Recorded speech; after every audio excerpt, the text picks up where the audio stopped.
Okay, so here is a business decision that made headlines around the world and then quietly became one of the most instructive financial disasters in the history of the automotive industry. In October 2021, Hertz, the rental car company, announced it was ordering 100,000 Tesla Model 3s in a single purchase. It was the largest electric vehicle fleet order ever placed at that point in time. The stock market responded immediately. Hertz shares surged. Tesla's market value jumped by more than $100 billion in a single day on the news. Every business publication in the world ran the story as confirmation that the electric vehicle revolution had fully arrived. A century-old car rental company was betting its entire fleet strategy on a technology that had existed at commercial scale for less than a decade. By early 2024, Hertz was selling off approximately 20,000 of those same electric vehicles at a loss.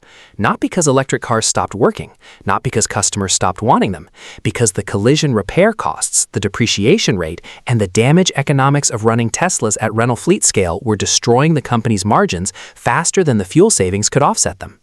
A Tesla with collision damage costs significantly more to repair than a comparable gasoline vehicle because the battery pack runs underneath the entire floor of the car, and even a minor undercarriage impact can compromise the structural integrity of a $15,000 to $20,000 component that insurance companies and repair shops were still learning how to handle efficiently in 2022 and 2023. Here is what makes that story relevant to anyone who has ever thought about buying an electric car. Hertz's problem was extreme and specific to fleet operations, but the underlying dynamic, a vehicle that costs more to acquire than its gasoline equivalent, carries insurance and repair costs that the industry hasn't fully figured out yet, depreciates faster than almost any other category of new vehicle, and delivers its promised savings only under specific usage conditions that many buyers never actually meet, is not unique to rental fleets. It is the fundamental economics of electric car ownership at every level, and the gap between what the marketing promises and what the math delivers is one of the more interesting stories in all of consumer spending right now. So you want to own an electric car. No more stopping at gas stations, no more oil changes, a smooth, silent drive that costs pennies per mile, government tax credits that cut the purchase price, and the quiet satisfaction of knowing your daily commute runs on electricity rather than fossil fuel. Sounds simple. It is not simple. And the story of how electric cars actually work as financial decisions and how they quietly disappoint the people who bought them purely for economic reasons is one of the most misunderstood stories in all of personal finance. Before you plug in a vehicle you own, you need to survive buying the thing. And the first thing the electric vehicle market teaches new buyers is a gap that almost every first-time EV buyer underestimates. The sticker price and the actual out-of-pocket cost are two different numbers, and the distance between them depends on factors most buyers don't fully understand until they're sitting in the finance office. An entry-level electric vehicle, something like a base Chevrolet Equinox EV or a Nissan Leaf, starts at roughly $28,000 to $35,000 before incentives. A mid-range mainstream EV in the most popular segment, the Tesla Model 3 or Model Y, Ford Mustang Mach-E, or Hyundai Ioniq 6, runs $40,000 to $55,000 depending on trim and configuration. A premium long-range or performance variant, a Tesla Model S, BMW iX, or Mercedes EQS, commands $75,000 to $130,000 before any options. At the absolute extreme, flagship luxury electric SUVs like the Rivian R1S or Rolls-Royce Spectre represent investments above $100,000 to $400,000 for a vehicle that still needs to be charged every 200 to 300 miles. The veteran tax credit structure in the United States, which currently offers up to $7,500 on qualifying new electric vehicles under the Inflation Reduction Act, sounds transformative on paper. In practice, the qualification rules eliminate a significant portion of available models. The vehicle must be assembled in North America. The buyer's income must fall below specific thresholds.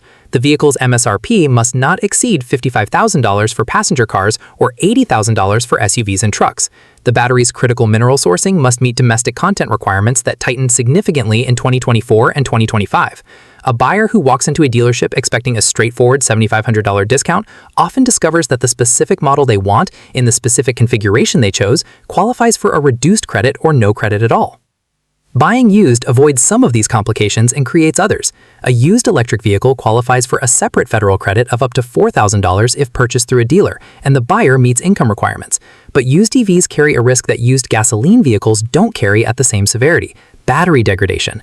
A lithium-ion battery pack that has been charged and discharged thousands of times over several years delivers measurably less range than it did when new. A 2019 Nissan Leaf advertised with 150 miles of original range might deliver 110 to 120 miles of real-world range today, enough for most daily commutes, but not enough for the long trips the buyer assumed the vehicle could handle. and there is no simple, standardized way for a private buyer to assess the true health of a used EV battery with specialized equipment most people don't have access to.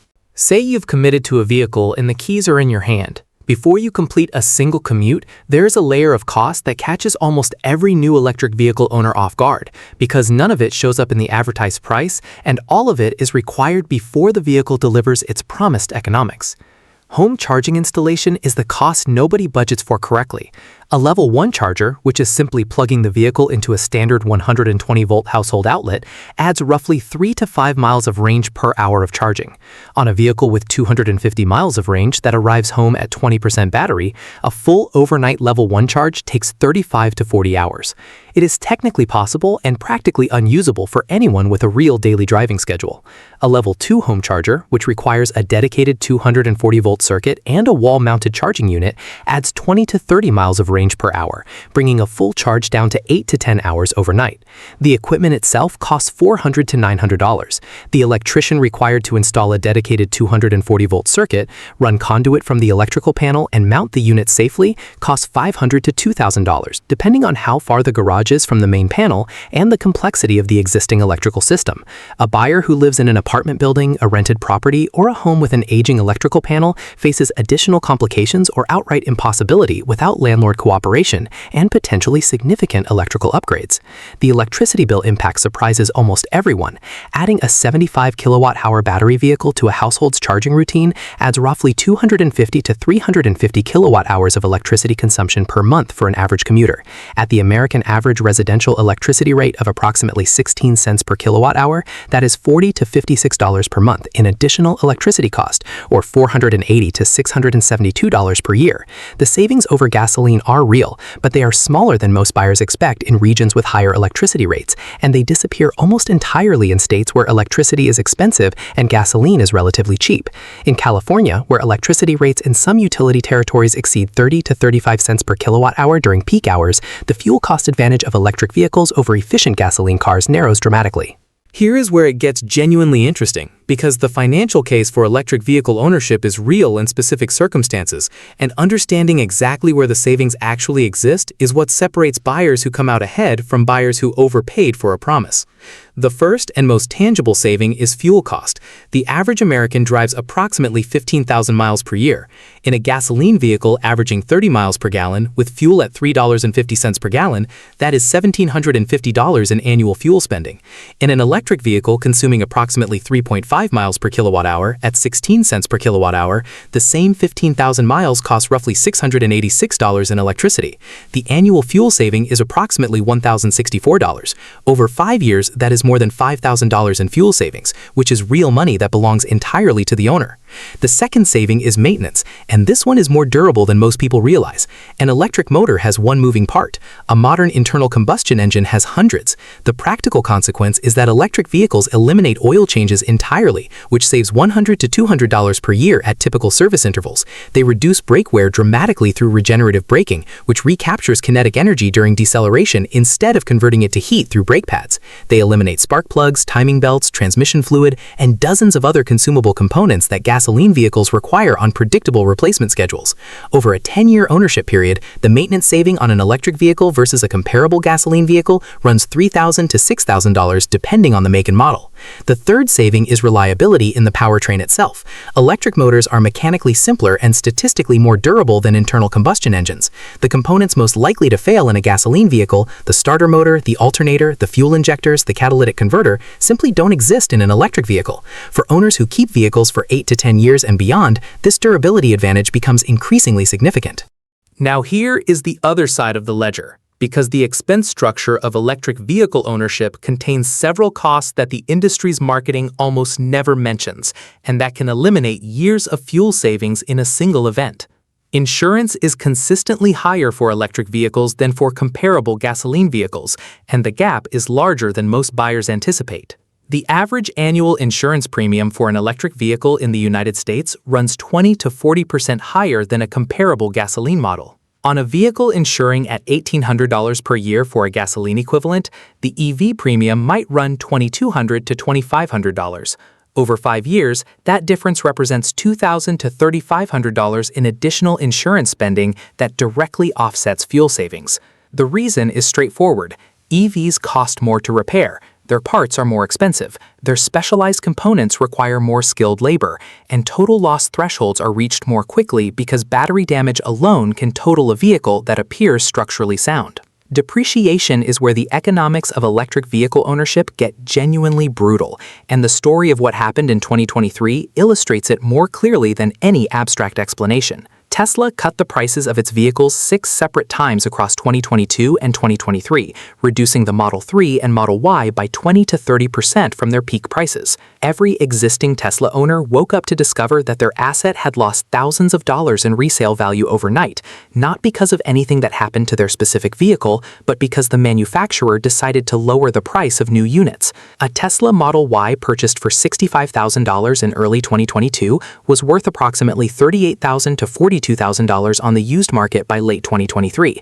That $20,000 to $27,000 decline in value over 18 months is not a hypothetical risk. It happened to hundreds of thousands of real owners simultaneously. Battery replacement is the financial event that most EV buyers know exists in theory but never seriously calculate in practice. A replacement battery pack for a Tesla Model 3 costs approximately $13,000 to $20,000, including parts and labor. A replacement pack for a larger vehicle like a Model Y or a Chevy Bolt runs $15,000 to $25,000. Modern EV batteries are designed to retain at least 70 to 80% of their original capacity after 100,000 to 150,000 miles, which means most buyers won't face this cost within a typical ownership period. But anyone planning to keep an electric vehicle for 200,000 miles or more, or anyone buying a used EV with significant mileage already accumulated, needs to include battery replacement as a fixed future liability in their total cost of ownership calculation. To understand how this plays out with real money at scale, go back to Hertz. The October 2021 announcement of 100,000 Tesla orders was genuinely visionary in concept. Electric vehicles have lower fuel costs. They have lower routine maintenance costs. For a company that buys and operates tens of thousands of vehicles simultaneously, even small per-vehicle savings multiply into significant fleet-wide economics. The logic was sound. The execution revealed something the models hadn't fully priced in. When rental customers damage a gasoline vehicle, the repair process is standardized, the parts are universally available, and the labor market for qualified technicians is deep. When rental customers damaged a Tesla, the repair process fed into Tesla's proprietary service network, which in 2022 and 2023 was running months-long appointment backlogs. A damaged Tesla sitting unrepaired for 8 to 12 weeks is a revenue-generating asset turned into a stationary liability, still depreciating, still insured, still occupying space in a lot, generating nothing. Hertz's fleet of EVs accumulated repair backlogs that their traditional gasoline fleet never experienced at comparable scale. Simultaneously, Tesla's aggressive price cuts across 2022 and 2023 hit Hertz's fleet resale values exactly as they were beginning to rotate older units out of the fleet. Vehicles purchased at peak 2021 and 2022 prices were worth substantially less when Hertz attempted to sell them into a used market that had been reset by Tesla's own retail pricing decisions. The combination of elevated repair costs, extended out-of-service periods, and compressed resale values produced financial results that forced the company to accelerate its exit from the EV strategy it had celebrated publicly just 2 years earlier. The CEO who announced the Tesla order was gone. The Tesla vehicles were being sold at a loss. The stock that had surged on the announcement had given back those gains and more. Individual EV owners face a smaller version of the same dynamics, not the fleet-scale repair backlog problem, but the depreciation exposure, the insurance premium gap, and the repair cost reality when a collision or battery issue occurs are structurally identical to what Hertz experienced, scaled to a single vehicle rather than 10,000. So does owning an electric car actually work as a financial decision? The honest answer is that it works clearly and demonstrably for a specific profile of owner, and it works poorly for another profile that buys into the promise without matching it to their actual situation.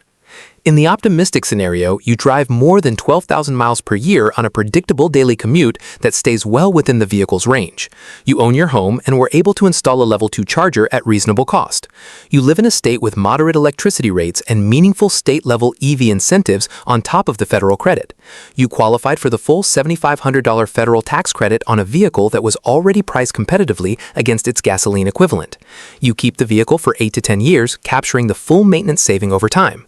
In that case, an electric vehicle is a genuinely superior financial choice over its ownership lifetime, and the total cost of ownership math closes clearly in the EV's favor.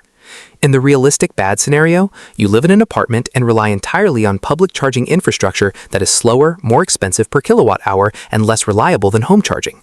Your insurance premium came in $600 higher than expected. A parking lot collision produced a repair bill that was $4,000 higher than the same damage would have cost on your previous gasoline vehicle because the battery pack needed inspection. Tesla announced a price cut 3 months after your purchase. And your annual mileage is 8,000 miles, which means the fuel saving that justified the purchase premium is generating $600 per year instead of the $1,200 you modeled. And it will take 17 years of fuel savings to recover the difference in purchase price. Hertz bought 100,000 Teslas and sold them at a loss, not because electric cars don't work, because the economics underneath them only work under specific conditions, and the conditions Hertz encountered weren't the ones the spreadsheet assumed. The charging infrastructure doesn't care how good the marketing was. The depreciation doesn't pause because you believed in the technology. The repair bill arrives whether or not your fuel savings have had time to accumulate. The electric car isn't the saving. The specific combination of your driving habits, your home situation, your electricity rate, and your holding period is.